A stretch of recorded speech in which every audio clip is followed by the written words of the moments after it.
What do you deserve? It's easy to expect certain things, to think that you've earned some rights. Maybe you think you deserve to play your game with no interruptions, or to stay at the front of the line since you got there first. Maybe you think you deserve to eat food you really like at dinner every day, or to get brand new shoes every time your old ones get a little worn. Maybe you even think that since you're older, you deserve to go to bed late. After all, every single ad you see on a screen or billboard or magazine screams, you deserve it. But when Jesus walked this earth, he showed us a different way. Over and over, Jesus laid down what he wanted for the sake of someone else. His time, his energy, his life. Every day, we have amazing opportunities to follow Jesus by putting others first. You can show your little sister she's important by setting aside your game to help her practice reading. You can put another kid first by letting them go ahead of you in line. You can put your mom first by not grumbling when she serves her favorite meal. And you could keep wearing your old shoes and give the money to a place that provides clothes for kids in need. And you can put your whole family first by going to bed on time so that you're not super grouchy in the morning. Jesus lived out every moment of his life putting others first. His love for us goes on and never ends. So you can say thank you to God by giving up what you think you deserve. When you put others first that way, others can see God at work in you.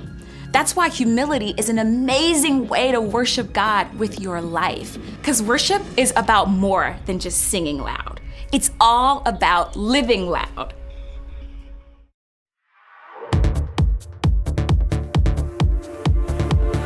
I'm blown away by your love for me. It goes on and never ends. I belong to you. I'm chosen by you. Forever, I'm your friend. You'll always be right here with me. I'm so thankful for your love. No matter what I do, I know this is true.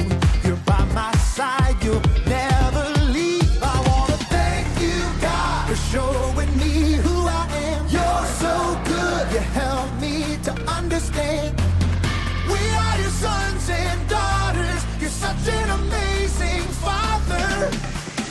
Thank you, God, for coming to rescue me. You're so good, God. You're everything I need every minute of every day. I just wanna say thank you, God. I'm blown away by your love for me. It goes on and never ends. I belong to you. I'm chosen by you. Forever, I'm your friend. You'll always be right here with me. I'm so thankful for your love. No matter what I do, I know this is true. You're by my side, you'll never leave. I wanna thank you, God, for showing me who I am. You're so good, you help me to understand.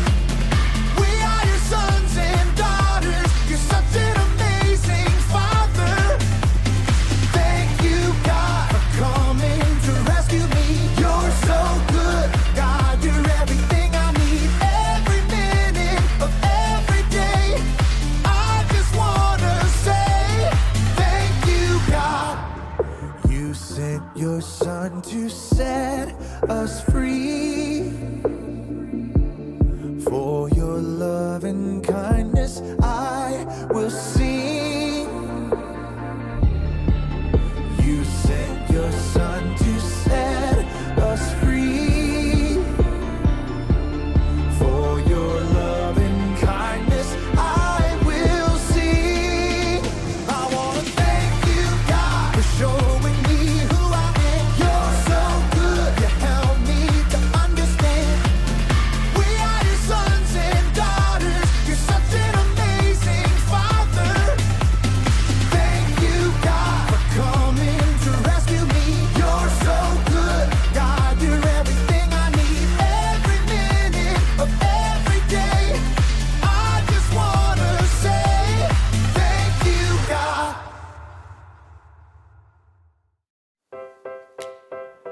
There you go. Thank you. Hey, welcome to the Story Lab. This week we're talking about humility while we take a look at the story of someone really important who took on the job of a servant.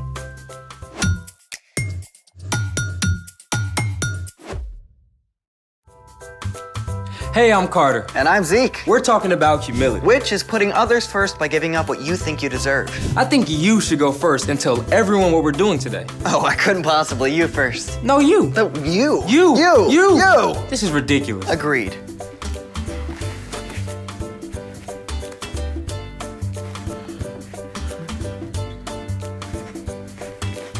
So you want to tell everyone what we're doing? Well, there's an amazing celebration coming up next week. Spoiler alert, Easter. And one of the traditional ways to celebrate new life at Easter is by decorating these tasty semi-orbs. Today, we're gonna get creative. We've each found a new way to decorate eggs. And you can decide what you like best. You may go first. Thank you, but your way has to dry first. So you first. Oh, it's fine. Did you just win at being humble? Let's make it. I'm using shaving cream. Step 1, fill a baking sheet with shaving cream and smooth it out.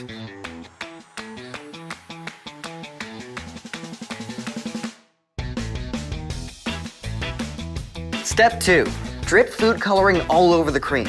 Lots of food coloring. Then swirl it around with a toothpick.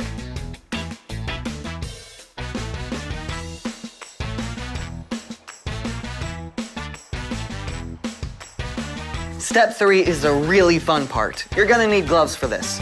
Take a hard-boiled egg and roll it all around in the shaving cream.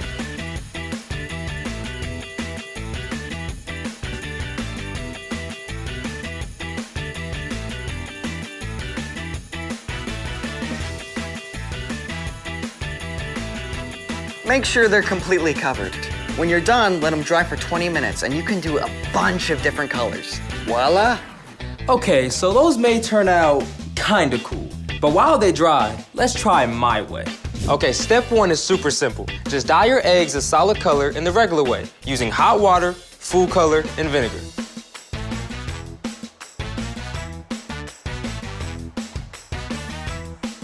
Now we get to the fun part. Step 2, fill a small bowl or container with 1 inch of fresh water. Now, choose the color that you want to marbleize your egg with. It should be darker than the color of the solid egg, so use a lot of food coloring.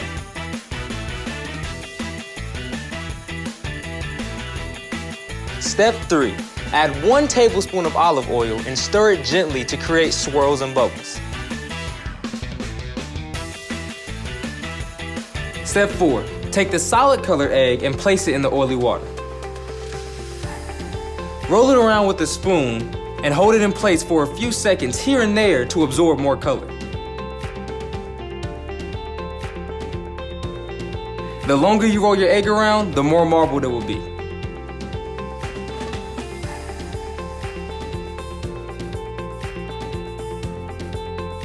You know what, now I want to take them out and kind of just mix up the colors and just try to see where that goes.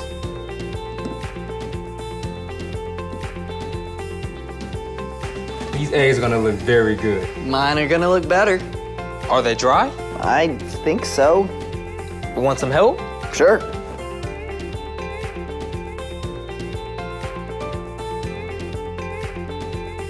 It's like an archaeological dig. What lies beneath? Ooh. That is pretty. Look at this.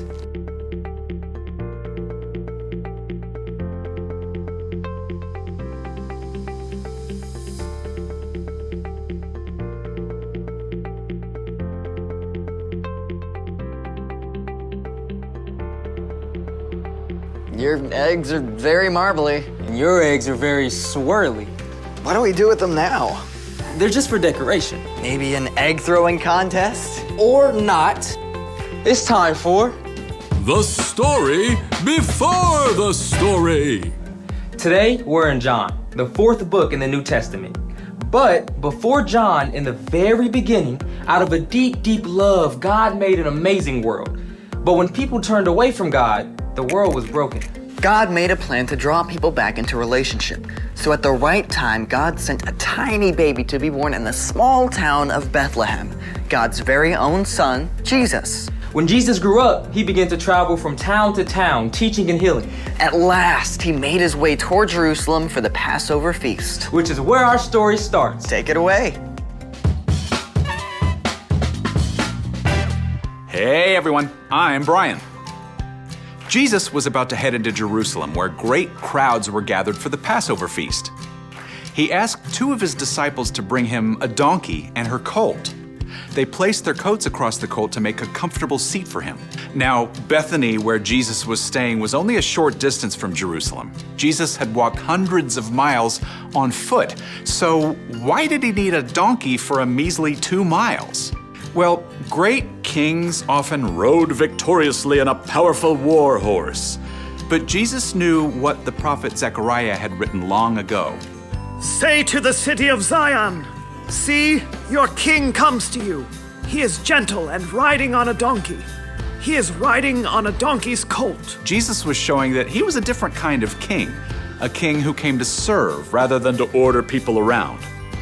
As the people saw him coming, they laid their coats on the ground and cut branches from palm trees.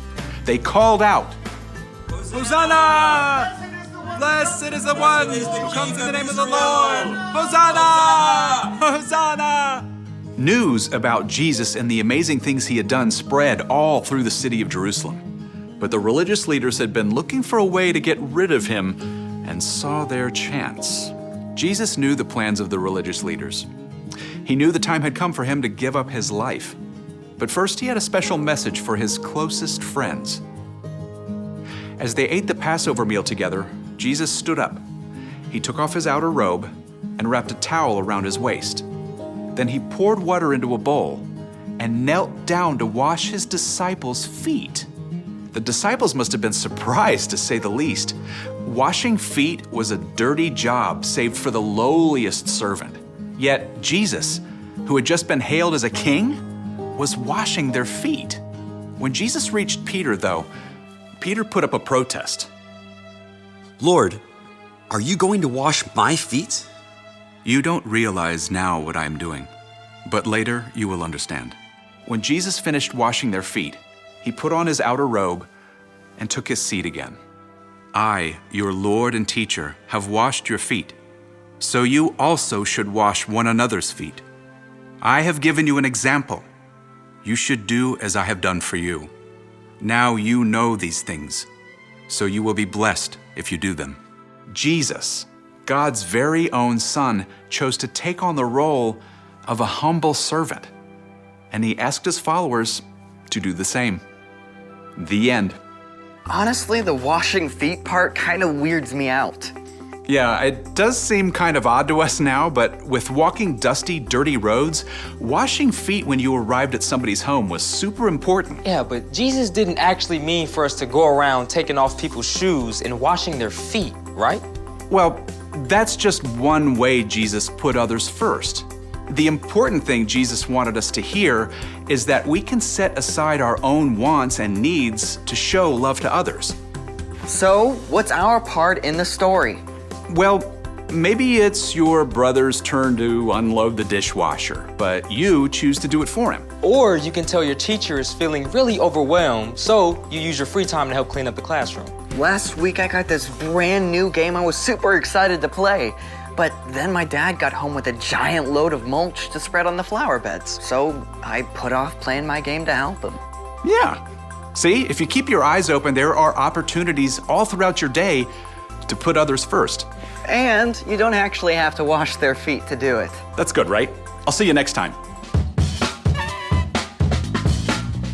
Here's the thing, Jesus put others first. So what are we gonna do with these? Well, my aunt is Greek, and they do this thing where they hold the egg like this. You do one too. Oh, okay. Then you say, Christos Anesti. What's that? It means Christ is risen, and then you tap the eggs together. The egg that doesn't crack wins. Let's do it. Christos Anesti. Ooh. I win. The egg just cracked. My turn. All right, ready? Whoa, whoa, whoa, whoa! Tap, not smash. Yeah, sorry, can we try again? Sure. Thanks for joining us in the Story Lab. See you next time. All right, ready? Ready. Ugh.